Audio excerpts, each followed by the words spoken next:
Саламатсыздар ма балалар? Енді келесі біздің сабағымыз әдебиеттік оқу. Сабақ тақырыбы құрметтейік жер ананы. Оқу мақсаты шығармадағы көркемдегіш құралды теңеуді таба алу. Жомарт жерді кімге немесе неге теңдіңдер? Неліктен? Осы сұрақтардың жауабын іштей ойланып көріңдер.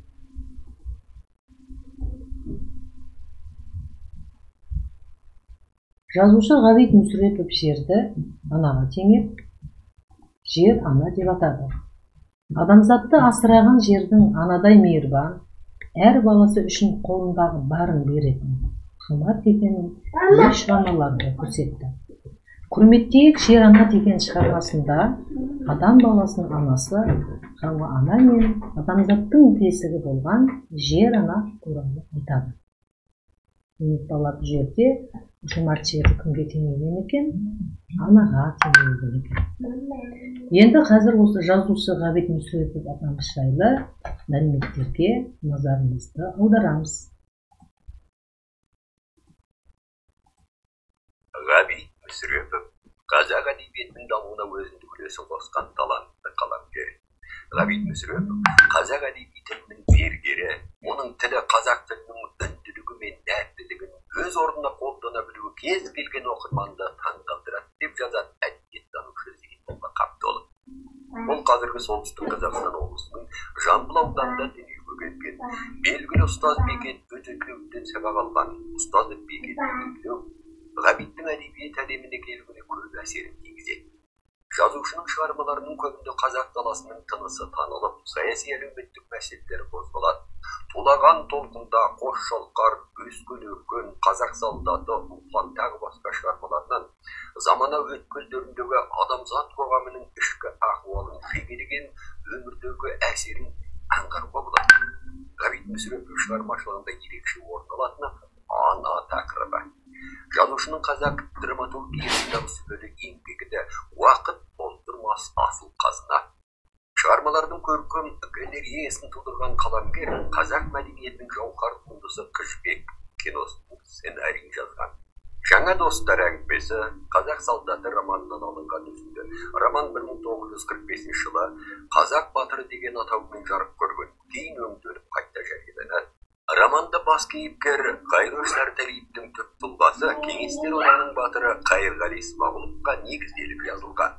Ұлы Отан соғысына қатысқан мыңдаған қазақ азаматтарының жиынтық образын сомдау уақыт талабынан туындаған маңызды шешім. Қаламгер өз кейіпкерінің балалық шақтан бастау алатын өмір талғысын шығармада көркем адамның ыстық сезімі, шақтағы достықты қадірлеу, өз сеніміне мығым, сертке берік болудан басталатынын автор кейіпкерлердің іс-әрекеті арқылы аңғартады. Әңгіме басында жағалауға жолыққан үш кейіпкер арасында оқиға бірден дамып, салалардың бір-біріне көрсетеді. Бас кейіпкер өз жағында сөйлету арқылы оқиғамен көңіл толқынысын жеткізетін автор кейіпкердің психологиялық жайын терең ашады.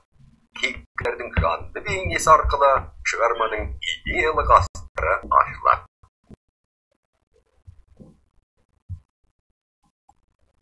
Балалар, біз ғана мәлімет алдық. Енді сөз ұжымысы теңеу бір затты немесе құбылысты екінші бір затқа құбылысқа ұқсатып бейнелеу. Теңеу көбінесе дай, дей, тай, тей, ша, ше жұрнақтар арқылы немесе секілді, сияқты тәрізді сөздерінің көмегімен жасалады. Енді балалар, оқулығымызды ашамыз. Оқулығымыздағы 73-ші беттегі Ғабит Мүсіреповтің құрметтейік жер ананың мәтінін мұқият оқимыз. Мұқият оқып шығыңдар.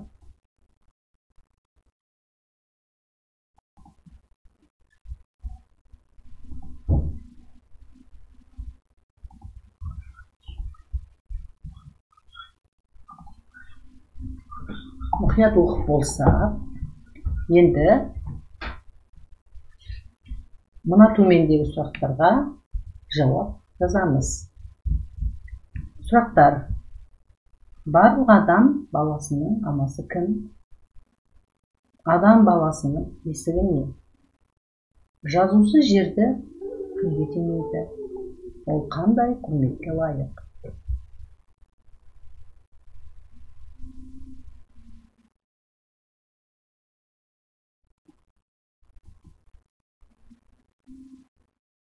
Бұл жерде балалар біз мәтінді мұқият оқып, мәтін оқып болғаннан кейін теңеу сөздерді алып,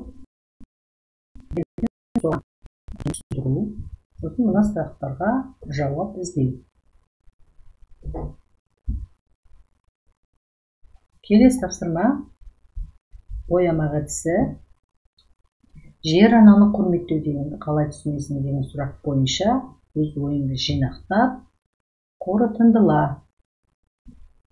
Өз ойыңды сурет жазып, суретті боя. Ол үшін түрлі түсті қарындаштар, қаламдар қолдануға болады.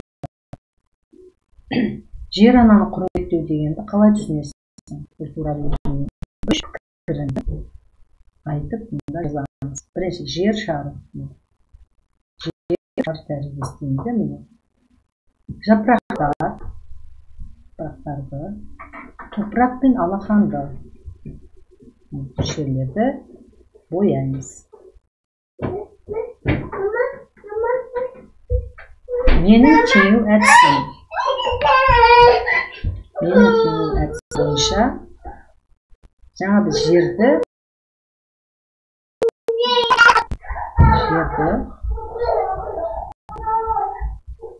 теңедік, бұл жерде үш түрлі пікір айтқан боламыз. Енді жерді неге теңейтініңді дәлелдеп жаз. Мұнда біз не істейміз? Дәлелдеп жазамыз. Назарларыңыз үшін рахмет.